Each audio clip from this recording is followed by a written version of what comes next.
IBS gets diagnosed when somebody has symptoms like diarrhea, constipation, gas, bloating, and gut pain, but when they do a colonoscopy and they look at the colon, they don't see inflammation or damage anywhere.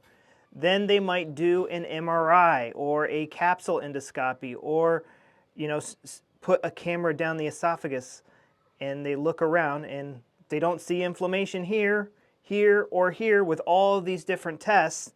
Then they go, I don't know what's wrong with you, we're just going to call it IBS. Now there's other organs that they're not looking at that could be causing your diarrhea or your constipation. So let's talk about diarrhea first. So there are two organs, I guess you could say, that are responsible for diarrhea, that can cause diarrhea.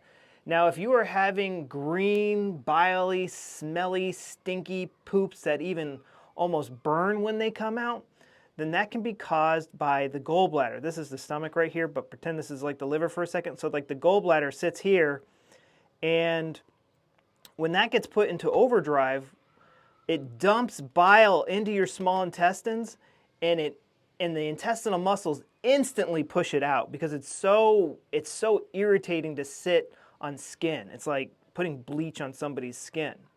And it usually gets diluted with food, but when that happens, it's actually caused by a subconscious PTSD trigger.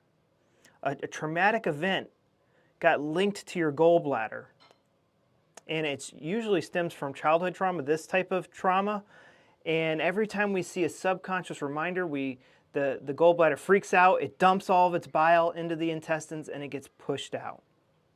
And this person is usually angry and frustrated about this conflict in their life. Now, the other side of the coin is constipation.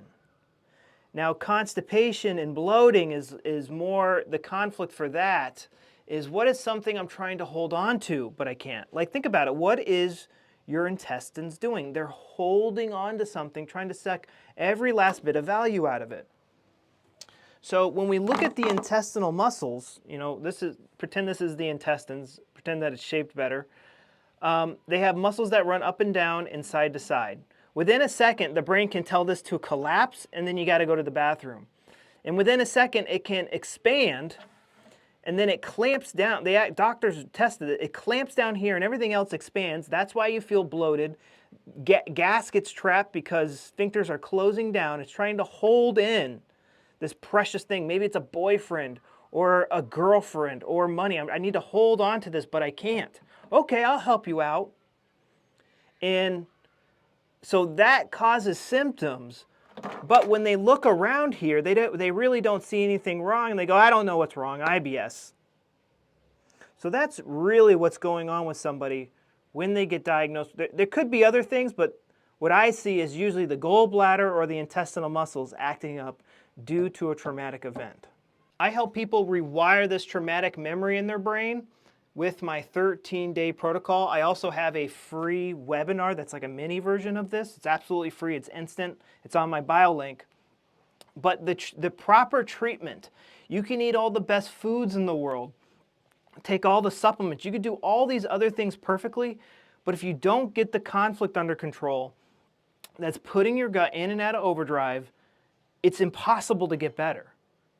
And that's essentially what I did. I tried all the drugs, I tried all the supplements and all that stuff, and nothing worked until I identified the conflict that put my gut into overdrive. Like, this is what I did. So like, get out a piece of paper and write this down. I found the conflict that put my gut into overdrive, that it takes time and effort to find. Then we need to start to record our PTSD triggers, like, when do I get diarrhea? What was I doing?